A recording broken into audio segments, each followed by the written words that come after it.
é uma coisa que deve ser feita, porque é a prevenção, porque é complicado isso, né? E Doutor pega essa Antônio, faixa da população. o senhor falou sobre consequências dessa doença.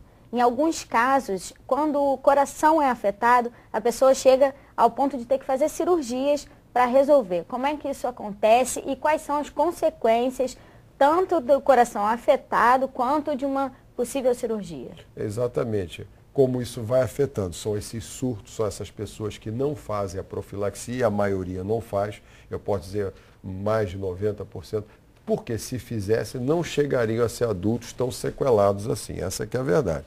Então chega lá a válvula, o coração é constituído de válvulas, ele é músculo e válvulas, né?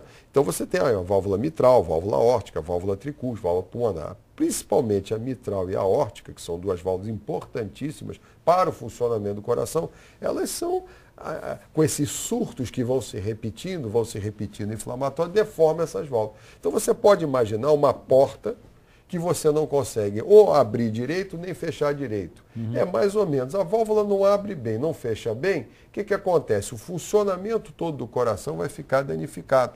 Sobrecarrega as câmaras cardíacas, porque a válvula, quando tem que estar fechada, ela está aberta. Quando tem que estar aberta, ela está fechada. Isso sobrecarrega demais, o que congestiona o pulmão, leva a um quadro de insuficiência cardíaca, leva a quadro que eu chamo de baixo débito, muitas vezes falta sangue para a periferia, para o restante do nosso organismo, faz o fígado ficar congesto. É o quadro que nós chamamos de insuficiência cardíaca congestiva, que tem várias causas, e uma dessas, mais frequentes, né, em relação a isso que nós estamos falando, é a doença das válvulas. É o mau funcionamento das válvulas do coração.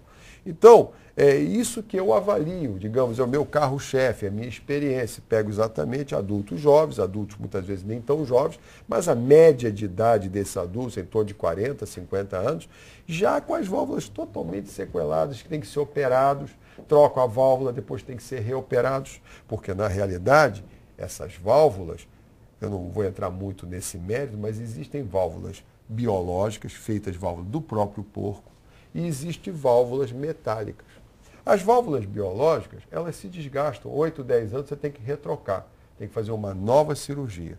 E as válvulas metálicas, elas vivem muito tempo, você tem 30 anos de válvula, mas o problema é que você tem que tomar uma droga chamada anticoagulante, que a pessoa, se não tomar direito, pode sangrar. E se também não tomar direito, pode trombosar a válvula. Então você imagina, na realidade, você acaba tirando um problema para botar outro, que é necessário. E uma sequela para... E é uma sequela. Muitas vezes o paciente tem reoperações, 2, 3, e cada toda cirurgia tem um risco grande, né? Risco. Ainda mais no coração. Muitas vezes tem que trocar 2 válvulas, tem que trocar 3 válvulas, muitas vezes você tem que trocar uma válvula, 10 anos depois tem que trocar uma outra válvula, a mesma prótese que se desgastou, e consequentemente tem que lembrar que se existe um risco cirúrgico, a reoperação, o risco muitas vezes duplica ou até triplica, porque tem mais chance de sangramento e tal. Então, realmente é um problema sério, e cuja solução é relativa. Você resolve o problema, você troca a válvula,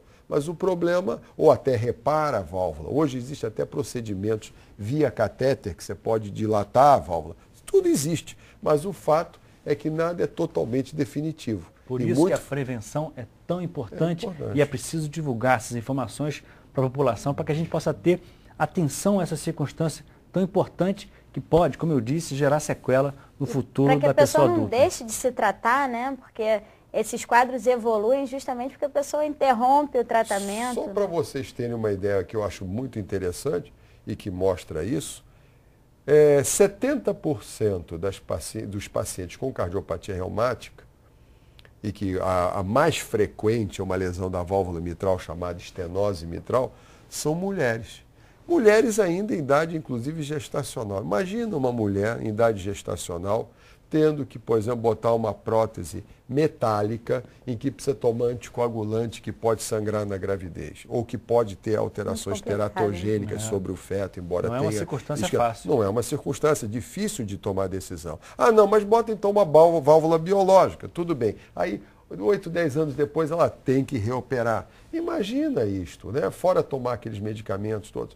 Então, eu acho que isso tudo não é tão simples quanto parece. as consequências são bastante significativas e eu convivo muito com essas consequências, porque é o que eu faço no meu dia a dia. Bom, gente, infelizmente nosso programa está acabando.